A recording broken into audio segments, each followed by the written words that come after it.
안녕하세요.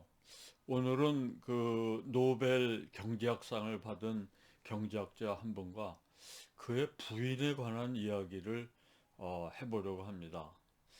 제가 오늘 소개할 경제학자는 로버트 루카스 주니어 교수입니다.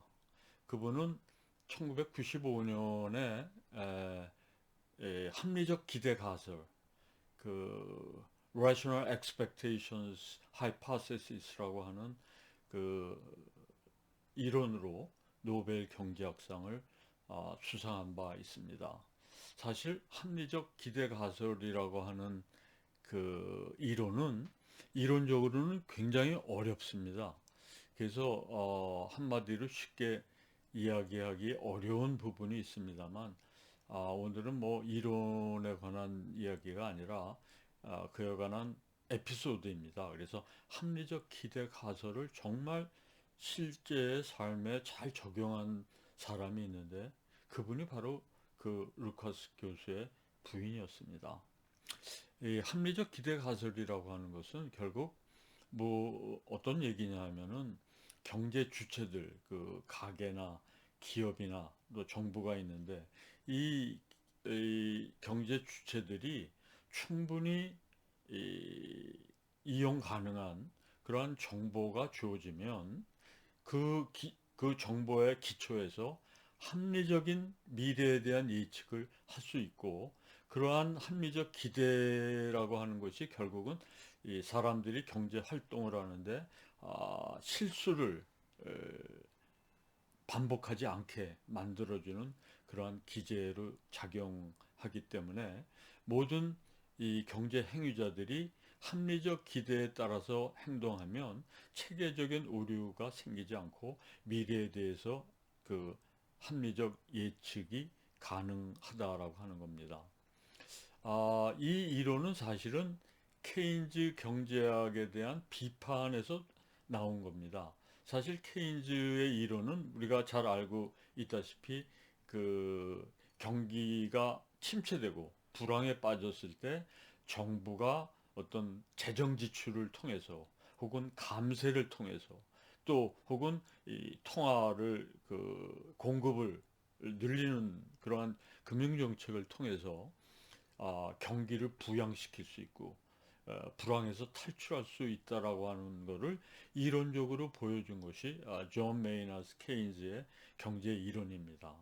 그렇기 때문에 그 정부가 어떤 재정 지출을 늘리는 것이 이 경제 순환에 굉장히 그 좋은 그 충격을 줘서 그것이 경기를 활성화시키게 된다라고 하는 건데 이 합리적 기대 가설에 의하면 경제 주체들, 가게나 기업들도 정부와 마찬가지로 그러한 정보가 충분히 주어지면 정부가 생각했던 그러한 재정 정책의 결과를 미리 예측할 수 있고 미리 합리적으로 대처할 수 있기 때문에 그 경제적 효과가 나타나기 어렵다. 다시 말해서 그 효과가 상쇄될 수 있다라고 하는 그러한 얘기가 되겠습니다. 그래서 이 합리적 기대 가설에 의하면 어떤 케인지안의 어떤 정책적 그러한 효과가 실제로 시장에서 모든 경제 주체들이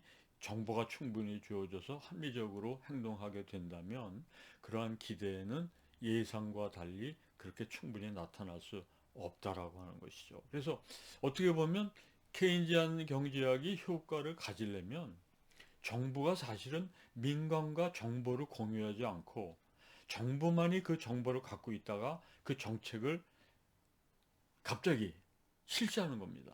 그러면 경제 주체들이 일단 충격을 받게 되고 그 효과는 바로 나타나게 될 것이라고 하는 것입니다.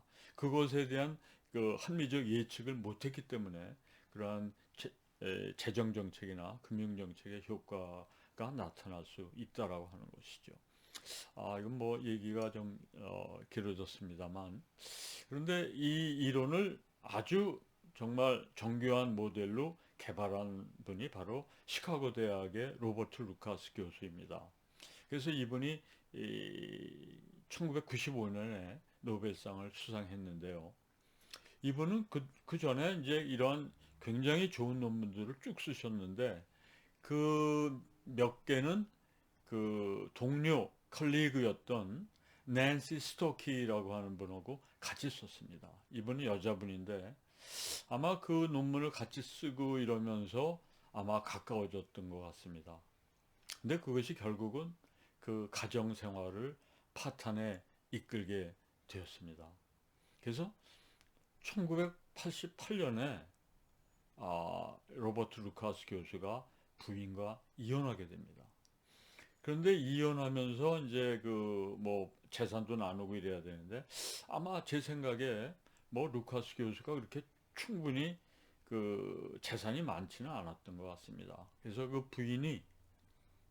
부인은 남편이 훌륭한 경제학자라고 하는 것을 이미 잘 알고 있었던 것 같습니다. 그래서 이분이 언젠가 노벨상을 받을지도 모르니까 미리 노벨상을 받게 되면 그 상금의 반은 이혼에 대한 그 대가로 지불해 달라라고 하는 것을 이혼 조건에 넣었던 것입니다.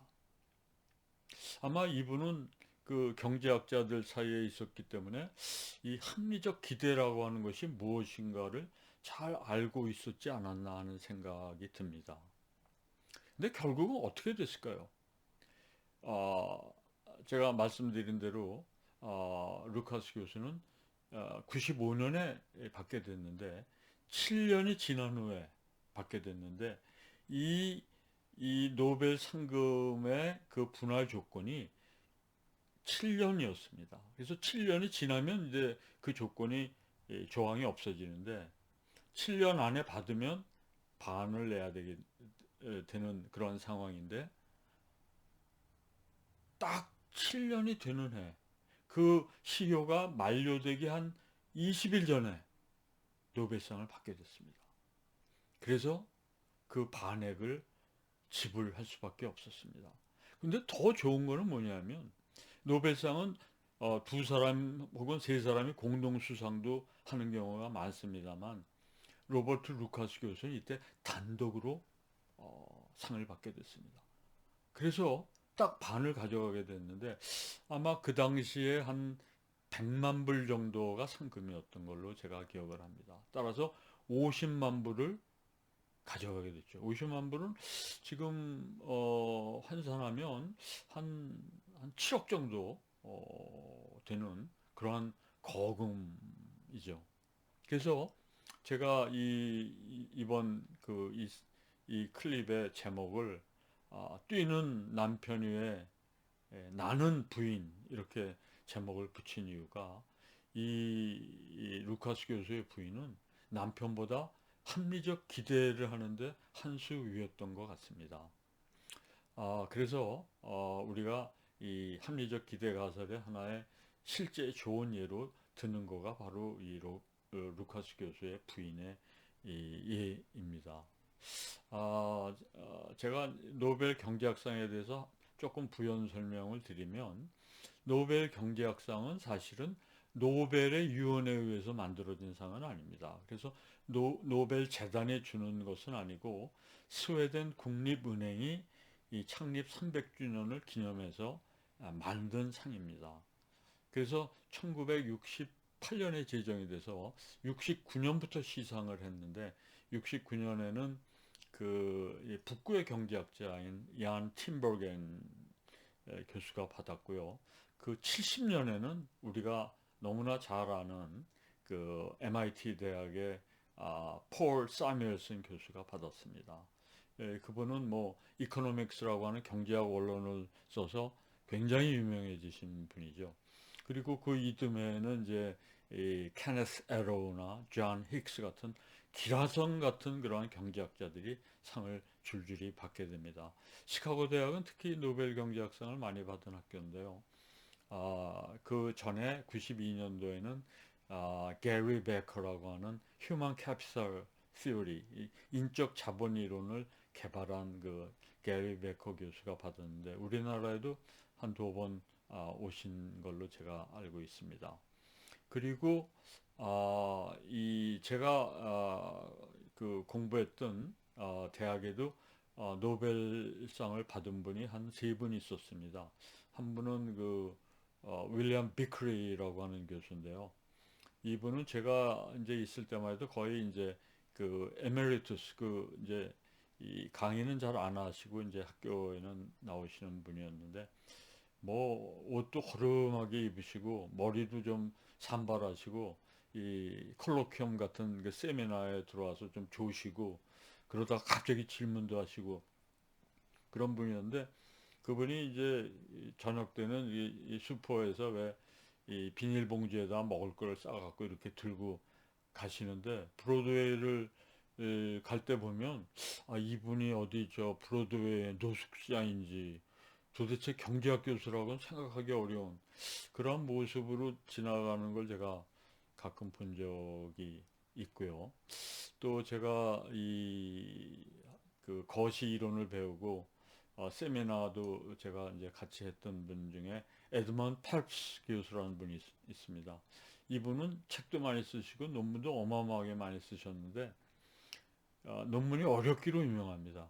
근데 되게 어려운 논문은 수학 논문이 많은데요. 수리 논문이 되게 수학이 어려워서 논문이 어려운데 이분은 그 모델 수학도 굉장히 어렵지만 보통 이 자연과학의 이 논문은 되게 글은 컴팩트한 경우가 많습니다. 명료하고.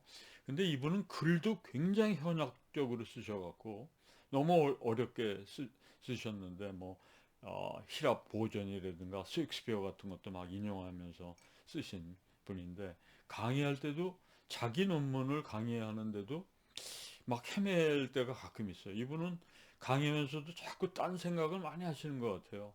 그래서 정말 크리에이티브 싱커라고 할 수 있는 그런 분이 노벨상을 받으신 분도 있고 또 한 분은 로버트 먼델이라고 하는 교수가 계셨는데 이분은 국제 금융 전문가신데 특히 금본위 제도를 옹호하시는 그런 분이었습니다. 이분은 오후에 강의는 되게 이제 들어오실 때 얼굴이 좀 불쾌해 갖고 들어오시는데 약간 이제 낮술을 좀 하시고 오시고 그러셨는데 나중에 재혼한 다음에는 술을 이제 금주를 하셨는지 정신도 말짱하시고 말도 또박또박 하시게 되는데 이분이 한국에 나왔을 때 제자들하고 모임을 할 때 재혼한 부인이 셔츠를 하나씩 나눠줬는데 그 뒤에는 아, 먼델 골든 팬 클럽이라고 이렇게 쓴 그런 셔츠를 나눠준 기억이 납니다. 그리고 이 루카스 교수가 받기 전 94년에는 아마 영화 Beautiful Minds라는 영화가 있었습니다. 그 영화는 프린스턴 대학의 존 내시 교수가 주인공인 그러한 영화죠. 아마 보신 분들도 많을 겁니다. 그 주인공 내시 교수 역을 누군가 그레디에이터 그 누구죠? 러셀 크로우가 이제 존 내시 역을 맡아서 했는데 약간 이제 나중에 정신 좀 그런 이 환각 증세, 좀 정신 분열 그런 것들을 앓고 있었다고 전해집니다. 그래서 그 당시에 이제 프린스턴에 제 동료도 있었는데 가끔 캠퍼스를 걸으면 벤치에서 이렇게 멍 때리고 있는 내시 교수를 본 적도 있다고 합니다. 근데 하여튼 이 경제학에서 노벨상을 받는다라고 하는 거는 어마어마한 영예고 그 학문적 지식이나 깊이가 정말 엄청납니다. 근데 그러한 위대한 경제학자들하고 가정생활을 같이 하는 거는 그렇게 쉬운 일 같지는 않은 것 같아요. 뭐 그래서 이혼을 하거나 이렇게 혼자 사시거나 이런 분들이 많은데 아마 여성분들도 이렇게 학문에 정말 매진하는 학문에 거의 미친 그런 사람들하고 일상적인 가정생활하기는 좀 쉽지 않지 않을까 하는 생각 그런 우려도 듭니다. 특히 로버트 루카스 교수는 제가 있던 콜롬비아의 이 세미나에도 한 두 번 오셨는데 항상 세미나에서 그 담배를 피셨어요. 체인 스모커입니다. 계속 담배를 피셨는데 80년대 아마 초반만 해도 그 강의나 세미나 할 때 담배 피는 거가 그렇게 뭐 금기 사항은 아니었던 것 같습니다. 제가 아는 또 하나 그 성장 이론을 했던 유펜의 그 데이빗 카스라고 하는 교수가 계셨는데 이분도 그 강의하면서 그 강의 중에 담배를 계속 피셨던 그런 기억이 납니다. 그리고 제가 또 그 계량 경제학의 굉장한 대가이신 그 드라임스 교수 같은 분 콜롬비아에 있었는데요. 그분의 연구실에 가면 항상 그 시가 냄새가 나고 시가를 굉장히 좋아하셨던 교수였습니다. 아마 그 영향은 아니지만 하여튼 저도 한 뭐 몇십 년 시가를 굉장히 애용하고 있습니다만 하여튼 경제학을 이렇게 정말 대가가 되는 사람은 이렇게 뭐 안정적이고 이렇게 편안한 삶을 누리는 것 같지는 않습니다. 그래서 루카스 교수도 이혼을 하셨고, 근데 그 부인은 정말 대단한 합리적 기대를 가지고 결국은 노벨상의 상금의 반을 받아간 그러한 그 사례가 합리적 기대 가설에 대한 실생활의 예로서 종종 인용되는 좋은 예라고 할 수 있겠습니다. 오늘은 이것으로 마치겠습니다. 감사합니다.